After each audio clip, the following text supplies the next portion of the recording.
guys. Let's start here. Wow, we are live. Yeah, we think we are. That's kind of funny. We are now live. It's kind There of we go. funny. We were just starting this whole broadcast like we thought we were live. So if you were already tuned in and didn't see us, we're sorry. Yeah. No, we'll start over. Welcome, everybody. Howdy. But it just fits in today's topic today. Perfectly. And so we want to welcome you. We want to thank you for joining us today. I'm Chris, and this is my beautiful wife, Marcy. And we've been married for 28 years, and we love helping couples build strong, Christ-centered marriages with a strong, solid foundation. Yes. So tonight is the third night in our series that we've been hosting, and on the from the SYMBIS marriage study.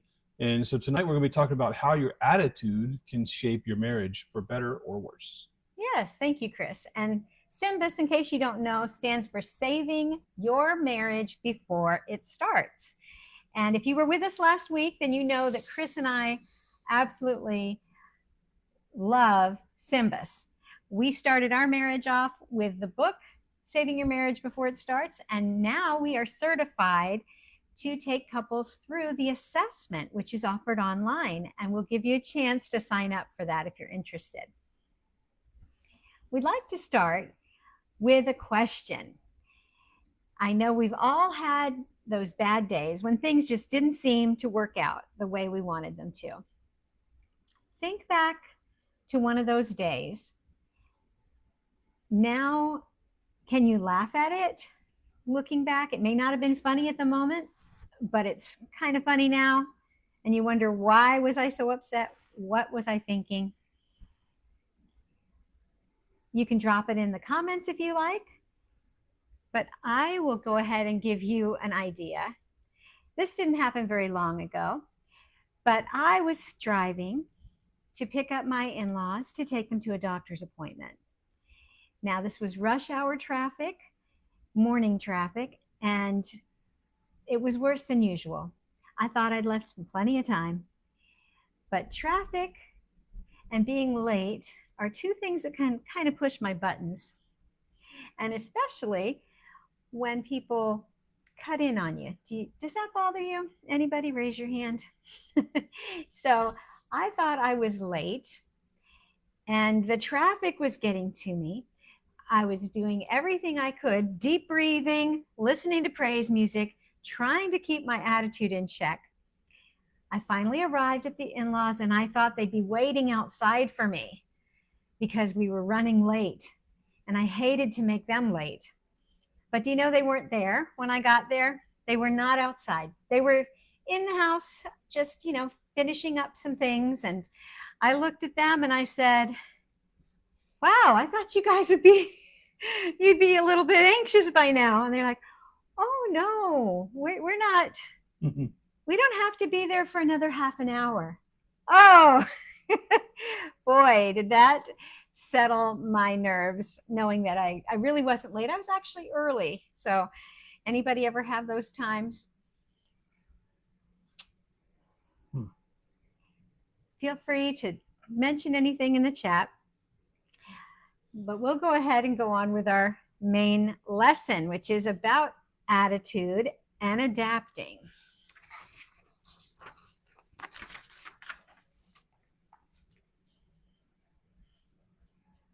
Okay, not everything goes according to plan, especially in marriage.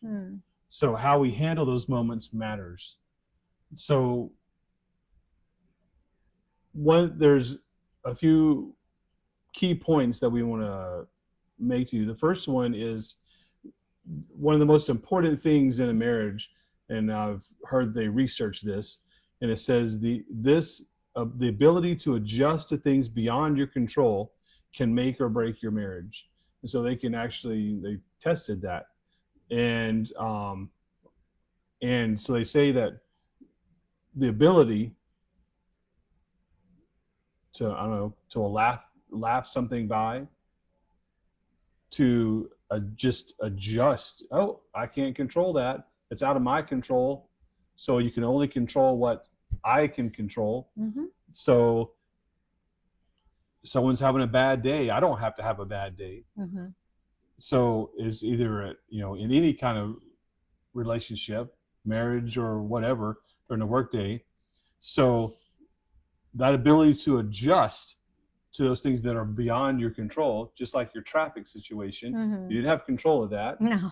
So we have to adjust to it. The ability to adjust to it, that can make or break things. Do you have anything important about that? Well, it was something I was reading recently that I think really kind of goes along with this. And it's E plus R equals O. E stands for the event. R is our response to that event. E equals the outcome. So even though we may have these events that, as you said, are out of our control, one thing we can control is our response to those events. And that will change the outcome. I think we've all met people who are, and whatever happens to them, they complain, they gripe, they blame others, and they end up having a miserable time. Yeah. But we've also met those people who might have, we live in Florida, so hurricanes are a thing here. And we've met people who make the best of the bad situation. We try to make the best of those bad situations, try to be there for others, try to help others. And that changes the whole outcome of things. That's right. One of the most important qualities in a marriageable person is the habit of happiness. Mm-hmm. And it's something to where we need to, it's not like just to be happy, happy, happy all the time and ignore everything that's bad that's going around. It's thinking the best of people.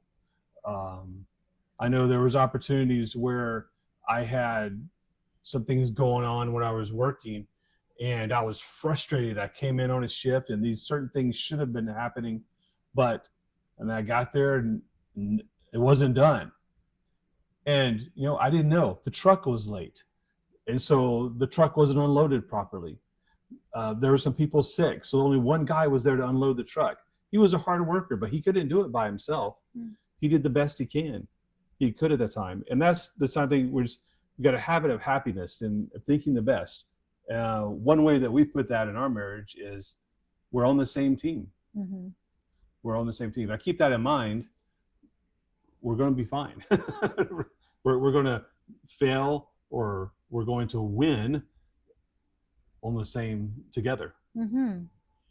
And I think what you said in regards to being the number one quality of a marriageable person is that habit of happiness.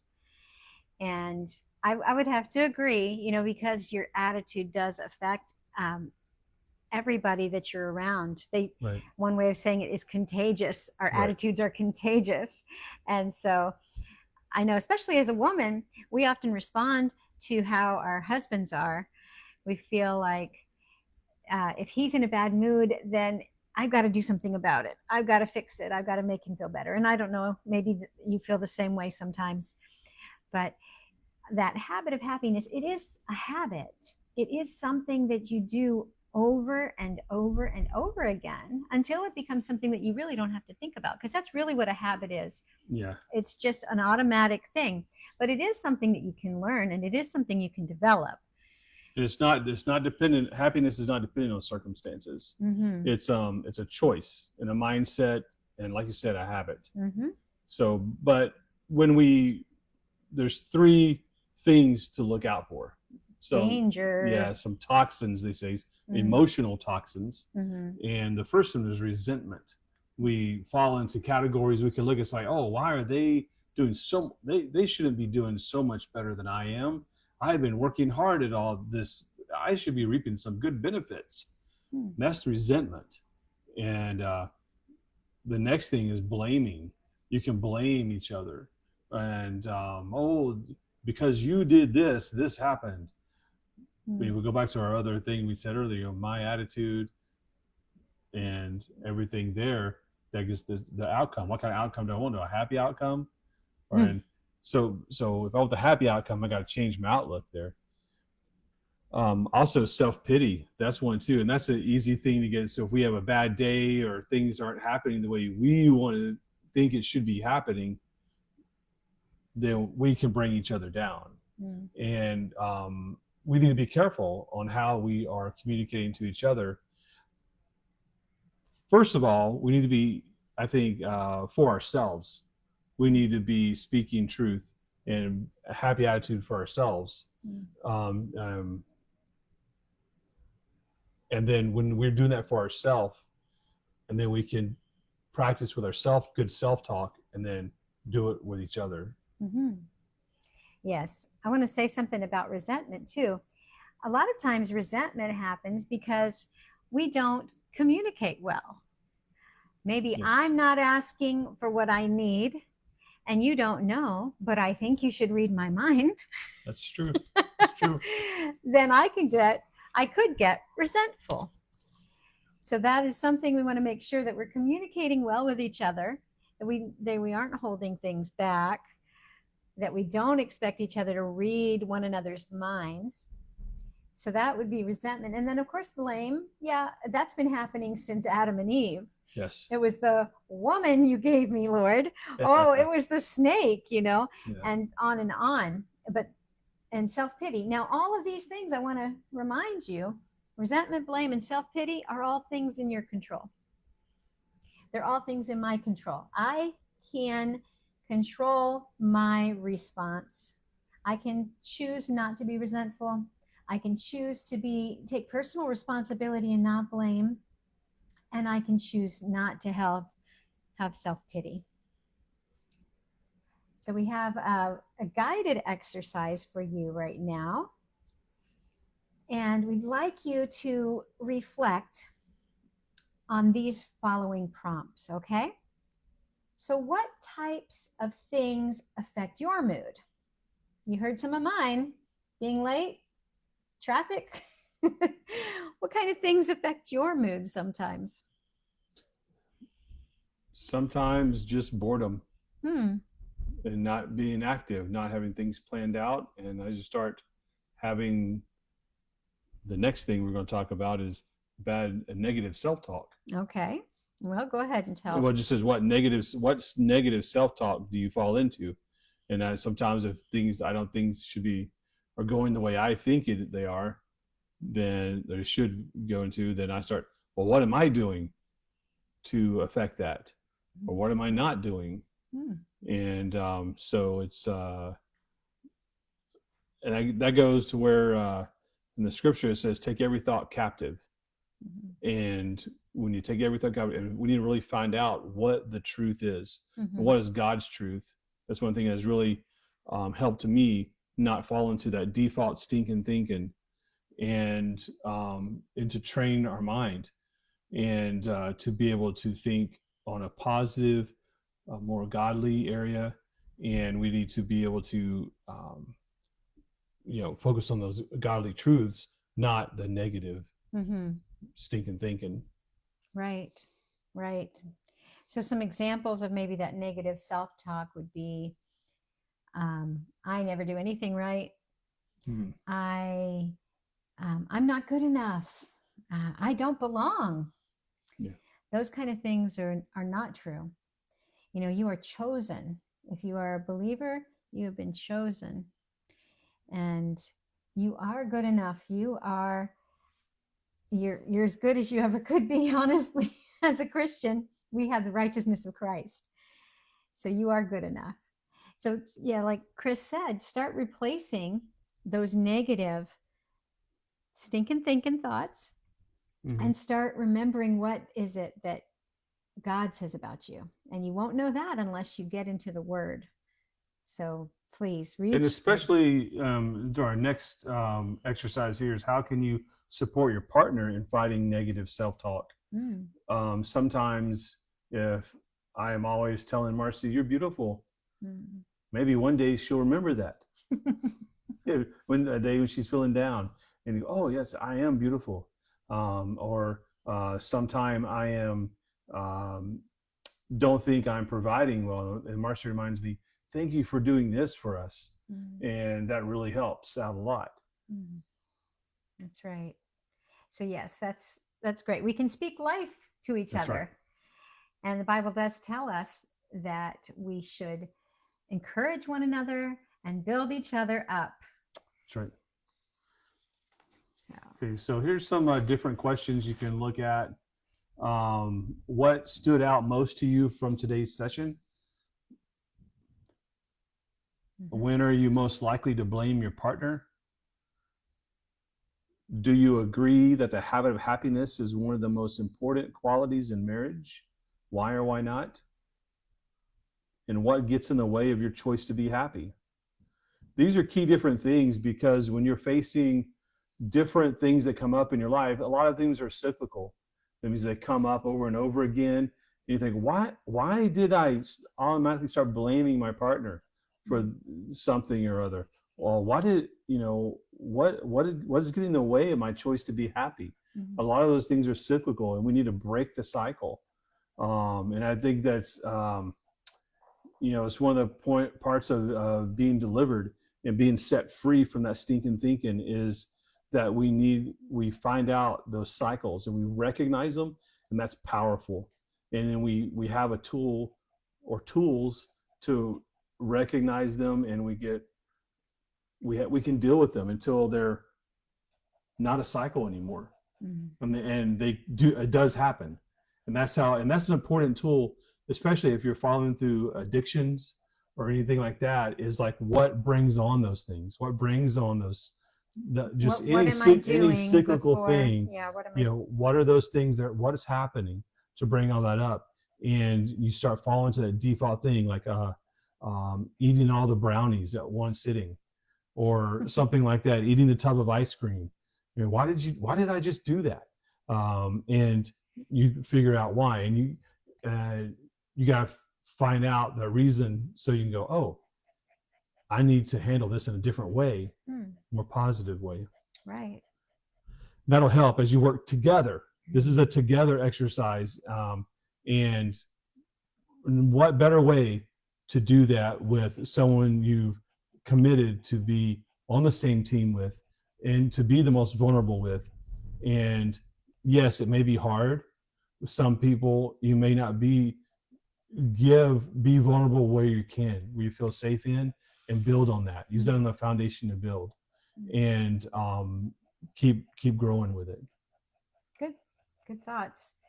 Well, for our closing, I want to remind you of what we mentioned earlier, SYMBIS assessment.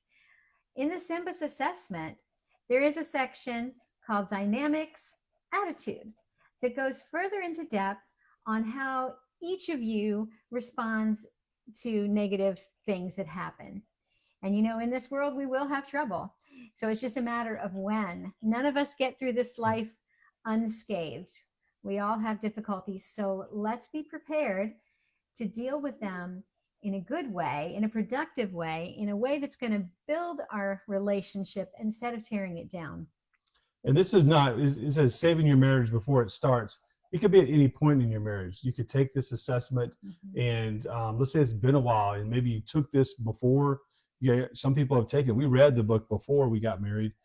This assessment didn't exist then, but they developed it. We took it later on, and it still confirmed things that we brought into our marriage, the thinking that we had, the expectations and things, and it's still. I'm sure our experiences have changed us somewhat, but it definitely will help you at any stage in your marriage. To not get off at a good start, yes, but to continue on a good level and go deeper. Right. And to what you said, I think it will possibly help you understand each other a little bit better when you say, oh, okay, I see that. That is why we're struggling in this area. Or, oh, wow, that's why we get along so well in this area. Right. It's a really wonderful assessment, and I highly recommend it. Now, for our final thing, I'd like to give you a challenge. If you have the book, Saving Your Marriage Before It Starts, Chapter 3 will give you some further insight into the things that we talked about today.